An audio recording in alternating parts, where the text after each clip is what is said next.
નમસ્કાર મિત્રો, સ્વાગત છે તમારું અમારી ચેનલ ગુજરાત ન્યૂઝમાં।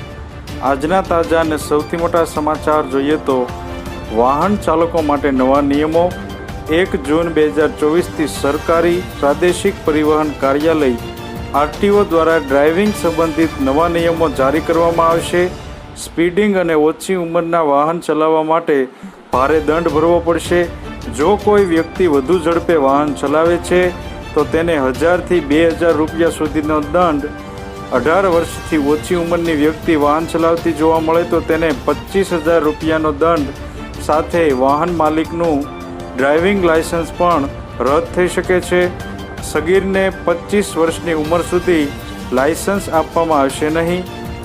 સમાચારમાં આગળ જોઈએ તો 200 યુનિટ મફત વીજળીની માંગ।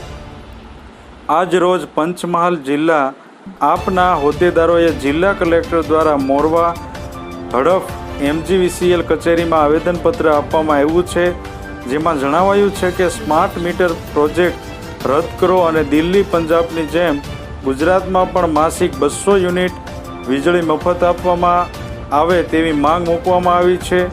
સાથે જણાવ્યું કે લોકો અત્યારે મોંઘવારીથી ત્રસ્ત છે, એમાંય હમણાં વીજ કંપનીઓ દ્વારા સ્માર્ટ મીટરો લગાવવાનું શરૂ કરતા ઠેર ઠેર લોકોનો રોષ ભભૂકી ઉઠ્યો છે। અનેક સ્થળોએ લોકોએ સ્વયંભૂ સ્માર્ટ મીટરનો વિરોધ શરૂ કરી દીધો છે, ત્યારે આમ આદમી પાર્ટી ગુજરાતના લોકો સાથે અડીખમ ઊભી છે। ગુજરાતમાં મધ્યમ વર્ગીય પરિવારો માટે સ્માર્ટ મીટરો મરણતોલ ઘા સમાન છે। જો પૈસા નહીં હોય તો અડધી રાતે પૂરું થઈ ગયેલું બેલેન્સ કેવી રીતે રિચાર્જ કરીને લોકો ગરડા કે બીમારોને ચાચવશે? આ બંધ થવું જોઈએ। જો સ્માર્ટ મીટર પડતા મૂકવાની ગુજરાત સરકાર તાત્કાલિક જાહેરાત નહીં કરે તો આમ આદમી પાર્ટી આવનારા દિવસોમાં ગલી મહોલ્લાઓમાં જઈને લોકોને વીજળીમાં ચાલતી ઉઘાડી લૂંટ બાબતે જાગૃત કરશે। સમાચારમાં આગળ જોઈએ તો મુખ્યમંત્રીની મોટી જાહેરાત। ગુજરાતના મુખ્યમંત્રી ભૂપેન્દ્ર પટેલે ટ્વીટ કરીને લોકોને ગરમીમાં સાવચેતી રાખવાની અપીલ કરી છે। તેમણે ટ્વીટમાં લખ્યું કે આપ સૌને મારો ખાસ અનુરોધ છે કે તડકામાં ઘરની બહાર નીકળવાનું ટાળીએ, અનિવાર્ય હોય તો જ નીકળીએ, પાણી અને પ્રવાહી વધુ પ્રમાણમાં લઈએ અને ડિહાઇડ્રેશનથી બચીએ। સાવચેતી એ જ સલામતી એવા અભિગમ સાથે આપણે આ પરિસ્થિતિનો સામનો કરવાનો છે। સૌ સાવચેતી, સલામતી અને સતર્કતા રાખીએ। સમાચારમાં આગળ જોઈએ તો ડ્રાઇવિંગ લાયસન્સને લઈને ફેરફાર। ડ્રાઇવિંગ લાયસન્સ મેળવવાના નિયમોમાં ફેરફાર કર્યો છે। હવે તમારે સરકારી પ્રાદેશિક પરિવહન કાર્યાલય આરટીઓમાં ડ્રાઇવિંગ ટેસ્ટ આપવાની જરૂર નથી। તેના બદલે ખાનગી સંસ્થાઓ હવે ટેસ્ટ લેવા માટે અને પ્રમાણપત્રો આપવા માટે અધિકૃત છે। આ નવો નિયમ 1 જૂન 2024થી લાગુ થશે। તેનું જાહેરનામું પણ બહાર પાડવામાં આવ્યું છે। સમાચારમાં આગળ જોઈએ તો શું જૂના આધાર કાર્ડ રદ થશે? સોશિયલ મીડિયા પર દાવો થઈ રહ્યો છે કે જે આધાર કાર્ડ 10 વર્ષથી અપડેટ નથી થયા તે 14 જૂન પછી રદ થઈ શકે છે। આના પર આધાર બનાવતી સંસ્થા UIDAIએ કહ્યું કે 14 જૂન માત્ર આધાર કાર્ડને ફ્રીમાં અપડેટ કરવાની છેલ્લી તારીખ છે।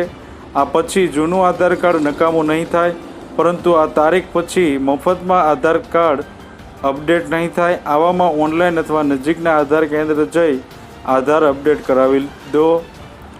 સમાચારમાં આગળ જોઈએ તો વિદ્યાર્થીઓને 900 રૂપિયા ભેટ મળશે। ગુજરાત સરકાર દ્વારા વિદ્યાર્થીઓ માટે ગણવેશ સહાય યોજનાની શરૂઆત કરવામાં આવી છે, જેના અંતર્ગત વર્ષ 2024 અને 25 માટે રાજ્યના અનુસૂચિત જાતિના ધોરણ 1 થી 8માં અભ્યાસ કરતા વિદ્યાર્થીઓ માટે આ સહાય યોજના અંતર્ગત 900 રૂપિયાની ગણવેશ સહાય મળવા પાત્ર રહેશે, જેમાં વિદ્યાર્થીઓ પોતાના ગણવેશ પુસ્તકો અને અન્ય શૈક્ષણિક સામગ્રીની ખરીદી સારું આ સહાય આપવામાં આવે છે। આ યોજના અંતર્ગત અનુસૂચિત જાતિના વિદ્યાર્થીઓને 900ની નાણાકીય સહાય આપવામાં આવશે। આ નાણાકીય સહાયનો ઉપયોગ કરીને વિદ્યાર્થીઓ પોતાના શૈક્ષણિક જરૂરિયાત મુજબ પોતાનું ગણવેશ, પુસ્તકો અને અન્ય સામગ્રી ખરીદી શકે છે। સમાચારમાં આગળ જોઈએ તો રેશન કાર્ડને લઈ મોટી જાહેરાત। National food security act NFSA 2013 હેઠળ નોંધાયેલા અને નહીં નોંધાયેલા તમામ રેશન કાર્ડ ધારકોએ ઈ-કેવાયસી કરાવવું ફરજિયાત છે. ઈ-કેવાયસી માટે હાલ કોઈ સમય મર્યાદા નથી. સાયલન્ટ થઈ ગયેલા કાર્ડ ધારકોએ ઈ-કેવાયસી કરાવે ત્યારબાદ અનાજના જથ્થો મેળવી શકે છે. હવે પછી 1 વર્ષમાં કોઈ અનાજનો જથ્થો લેવા નહીં આવે તો તેવા કાર્ડ સાયલન્ટ કરી દેવાશે. અરજદારોએ માય રાશન એપ્લિકેશન પર ઘરે બેઠા જાતે ઈ-કેવાયસી કરી શકે છે. સમાચારમાં આગળ જોઈએ તો શ્રમિકો માટે મોટો નિર્ણય લેવાયો.